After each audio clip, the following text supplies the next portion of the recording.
PowerPod peeps, Shannon here. As you know, we're taking a little break between seasons, but wanted to share some of our favorite episodes with you. So today I have chosen one of my absolute favorite topics on the planet, which is taking care of yourself. I don't know why this is so hard. Some people are really good at it, and I don't know where they learned that. Some people just were never taught that it's okay to take care of themselves. So today we're asking whether you are doing so, and if you're not doing so, how to start. So please enjoy taking care of yourself. Shannon, another beautiful day in the neighborhood. Hey, Sandy, how are you? I am great, thank you. I am really excited about today's topic. I know I get excited about most of them. Today's is one that is near and dear to my heart. You know, it's interesting. We're talking about self-care today and what it Right. means to take care of yourself. And you made a comment while we were chatting a few minutes ago about how you've somehow always done that. You've always made space for yourself in your life. Yeah. I don't think I ever thought about it that way, but you're right. When I look back on who we were when I was little, you always set a great example about making time for you as well as time for others. And you've always had a very beautiful and challenging to accomplish balance about your life Oh, well, how nice. That's lovely of you to say. that I don't think I've seen anywhere else. Oh, well, I just realized that because I'm an introvert, I need a lot of alone time. Yeah. And when you and your brother were young, obviously I spent most of my time with you guys, which was wonderful. Draining. Along about midday, I would get tired. So what I did was sit with you guys while you had lunch and we chat and we'd have a nice time. And then you would both go to your rooms for an hour and have quiet Hmm. time. And that was mommy quiet time too. So I could have my lunch and read a book and just relax for a little bit, rest my brain. And then after an hour, we'd all be rejuvenated and get together and go do more stuff. But that hour in the middle of the day was good for all of us. I remember you saying you don't have to nap, you don't have to be in bed, you just have to be in your room and you have to be quiet. Yeah, playing quietly, doing whatever. And I, at the time, never thought about it being so that you could continue to be a good parent and a healthy, happy individual. But I remember feeling like it was generous of you because so many kids were put down for nap time and had to nap. And I thought, well, we don't have to nap. We just have to be in our room and we can play. And I felt very blessed because of that. But really, you Yes. were just saying, I have boundaries. And one of them is in order to keep being a good parent and a happy individual, I need some time. How fun. I'm so pleased you remember that because you were little people. Yeah. How fun. The goal was to take care of both of you, give you some space, and me. Hmm. Today, what we're talking about is self care. I'm always saying be gentle with yourself on our podcast because I say that in life a lot. You do. So I figured we should probably define that so people know Yeah. what the heck I'm talking about when I say be gentle with yourself. Like you said, it's called self care and it means paying attention to your emotional, mental, and physical needs and Hmm. making sure that what you value is also valued and appreciated by others and by you, and that you make time and space for those things. Yes. And it's so important to do this because if you don't, life is a struggle. Yeah. And if you do, positive self care will help make your life happy and healthy. It's very cool. It's sometimes hard to explain, but really, if you look at the allowances you give other people and the generosity you give other people, and then just ask yourself, are you giving those same things to yourself? I think a lot Yes. of us would say, of course not. Then you say, why? Right. Why is it? Of course not. Aren't you as important as everybody else? A lot of people would say no. Yeah. So let's look at what positive self care looks like. Let's. It means that you know and value yourself and your wants and needs, both emotional, physical, and mental. You give yourself permission to be who you are. You treat yourself with as much respect as you treat others with. You let go of the need to always be perfect. You're clear on what you want and what makes you happy. Like I knew, being an introvert, I need space, I need quiet, I need my time. Hmm. Extroverts may need just the opposite, might need to be with other people and interacting and all that. So just know yourself and then put these things into your priority list every day and Mhm. make the time to do them. It's like I can go all day and not see anybody and be quite fine. But my husband, on the other hand, is an extrovert and Yes. he needs to meet people for coffee and he needs to have business meetings and he needs to go to lunch with folks because that re energizes him. Mhm. And the good thing is, we both know what works for us and have built that into our day. It means you've claimed your personal power and don't allow others to run your life. You find the fun and joy in your life. And that's what self care is all about. So why is that so hard for so many of us? There are things that get in the way. One of the huge ones is what you just said.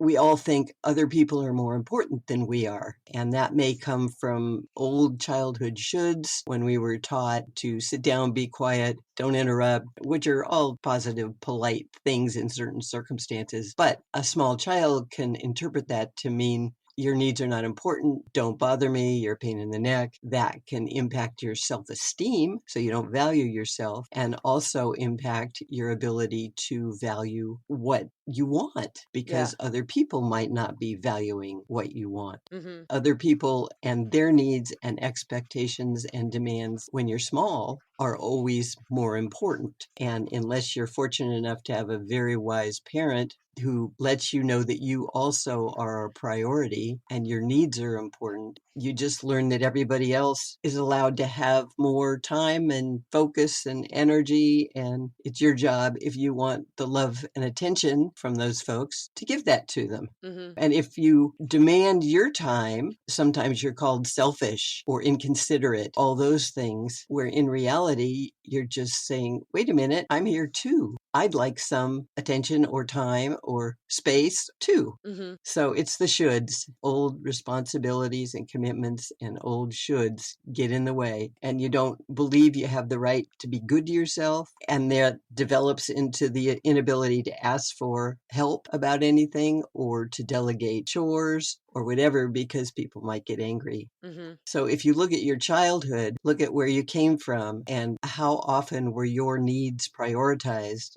as compared to those of others, you will start to see that you were not taught that what you want is valued. And you may not even know what you want Right. because you were not encouraged to explore that. So as an adult, it's your turn to start exploring that. I was talking with a friend of mine the other day who is dating again for the first time after a lengthy marriage, and she is struggling to figure out how to do it. I mean, dating's never easy.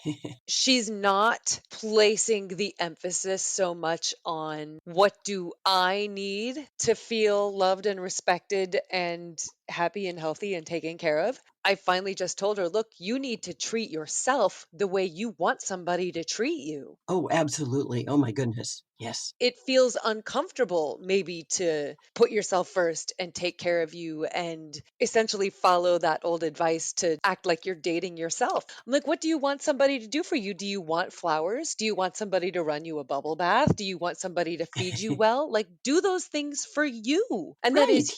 huge. And it feels really uncomfortable at first, or it Yeah. can, but it really doesn't take long before you start to feel cherished, even if it's just coming from yourself. Oh, beautiful. That is the only way to recognize it in somebody else is if you start doing it first and start sending yourself those messages that you want to hear from someone else. You are so right. It's all about self respect. Yes. Self respect turns into self care Yes. and nurturing yourself. Remember the little inner child. If you see yourself as that little 4 year old, 3 year old, whatever age your inner child is, you would take care of that little person. Mhm. You would be gentle with him or her. You would run the bath. You would do all those nice things. That's the part of you that you need to take care of. Mhm. Each of us needs to do that. She's so fortunate that she has you in her life to share this wisdom. I think she's tired of hearing it, honestly. Well, she needs to do it. She's going to hear it till she does it. So, Yeah, and if you're waiting for somebody else in your life to treat you like you deserve to be treated, yeah, you may never get it. yeah, So why would you wait? Treat yourself exactly. the way you deserve to be treated. Wayne Dyer said, if you don't love yourself, nobody will. Not only that, you won't be good at loving anyone else. Loving starts with the self. You have to value yourself first. Always, like they say on the airplanes, put the mask on yourself first because you're no good to anybody else if you don't do that. Hmm. And that goes for self care in all areas. Hmm. Take care of yourself. And that's really hard for a lot of people. That's what M. Scott Peck said. He said, until you value yourself, you won't value your time. And until Yeah. you value your time, you will not do anything with it. Yeah, and that is true. And you'll sit around waiting for other people to do it for you, but you haven't set the example. Right. You have to be the role model and show people how you expect to be treated. So, how do we start those practices? We start by stopping, taking a deep breath, being still and refocusing, and look at what's going on. Look at what's going on. What does that mean? Whatever the situation is. If you're in a situation that isn't feeling right or isn't meeting your needs in some way, pay attention to that. Identify it, figure out what it is that would meet your need, and then do what needs to happen to meet that need. It Okay. may mean walking away, it may mean speaking up, it may mean doing something else. The first step is to pay attention to what you're feeling and what your need is at the time. Yes. And remember that if you're no good to yourself, you're no good to anybody else. Ask yourself what you need and want from your life. What's it about? How do you want your days to unfold? And then find ways to put those things into your day. These days, I have lots of alone time. I don't have to have an hour after lunch. I love to walk, and getting out in the neighborhood or nature I try to do every day because that's how I nurture myself. That's my time, just like the hour after lunch used to be. So, what works for you, Shan? What do you like that meets that need? These days, I get a lot out of sitting and staring. Yeah, I spend all day long in a very detail oriented, customer service oriented position, and I am an introvert like you are. And when I come home, I'm done. And yeah, so it's really helpful for me to just sit and not yeah. communicate with anybody and appreciate things like the wind through the trees and the Yes. smell of the flowers, just feeling the air. Those things that Mhm. bring me back to center are really Yes. important. And it may look like I'm doing absolutely nothing and I may look cracked out of my head because I'm just staring at nothing, but I'm actually putting myself back together at Yeah. the end of the day. Oh, that's beautiful. It's so cool you know that. My analogy is it's like a battery. Yeah. Batteries spend their life making things go and doing stuff. Occasionally, it needs to stop and sit and recharge. And if you don't recharge it, eventually it'll stop making things go and will just burn out. Hmm. So you're just recharging like the battery is. And that's perfect that you know to do that. That's self care. Yeah, and it came about simply because I couldn't function, especially if you've got a spouse or kids or pets or multiple jobs, and you start to feel like you're getting to the end of your rope and there's no room left to tie a knot and hang on, like you're just sliding off. You can either keep going that direction and have a breakdown or get sick because Mhm. your body will take care of itself. Yes. Yeah. And it could be really detrimental to the rest of your life if you wind up getting really sick. And you need to be And able to continue doing what you're doing, or you need to be able to stop and think about it and make changes in the way your life is going. yeah. Finding a way to not fry is really important. And I think a lot of us are kind of at that place. The past couple of years have been really stressful. Even if you weren't affected by COVID directly, just the state of the world was so heavy that I think a Yes. lot of us are just done. I mean, we're at the end. We don't have any capacity left, there's no bandwidth. It just doesn't feel like the world gives us time to breathe. So you have to take it. Right. And first of all, you have to identify that you need it. A lot Yes. of people are not in touch with themselves enough to be aware that their body is exhausted or their brain is fuzzy. They just push on and on and on because long ago they were taught to do that. Hmm. And self care is about saying, wait a minute, this is not working for me right now. Mhm. And maybe it never worked for me. I just did it because I was told to do it. Or that's all I knew. Yeah, or maybe it used to work, but right now this is not working. It does not feel right. And if I keep pushing, I'm going to get sick Mhm. or I'm going to freak out and yell at everybody in the room or I'm going to self destruct in other ways like using alcohol or drugs or eating too much. And it's a whole lot better and smarter to just say to yourself, okay, what is working? What is not working? What am I feeling? What do I need? And then once you identify what you need, change things to make it so you can put that into your life. Mhm. It may mean delegating chores. It may mean changing a job. It may mean letting go of something or somebody. It's all kinds of things that could be big. Yeah. But if they're not working for you, they're going to make you sick or make you freak out. And you're not taking care of yourself emotionally, mentally, and physically. And you can only self destruct for so long and then it just explodes. And if you have people in your life who support you in burning out and continuing with bad habits and not taking care of Yes. yourself, that is a thing Mhm. to look at. And I know it's overwhelming to look at all of that stuff at once. You're thinking, how am I supposed to start taking time for myself and changing up my life? And oh, I have to change out my friend group and all that. No, it doesn't all have to happen today, but they're just things to start being aware of, that if you've got people in your world who are supporting you in unhealthy behaviors, perhaps you need to spend less time with those people. Absolutely. They become toxic. That relationship is harming you. And it may be friends, it may be family members. If it's a spouse, that's a whole different thing. You might need to look at that whole relationship. If it's a sibling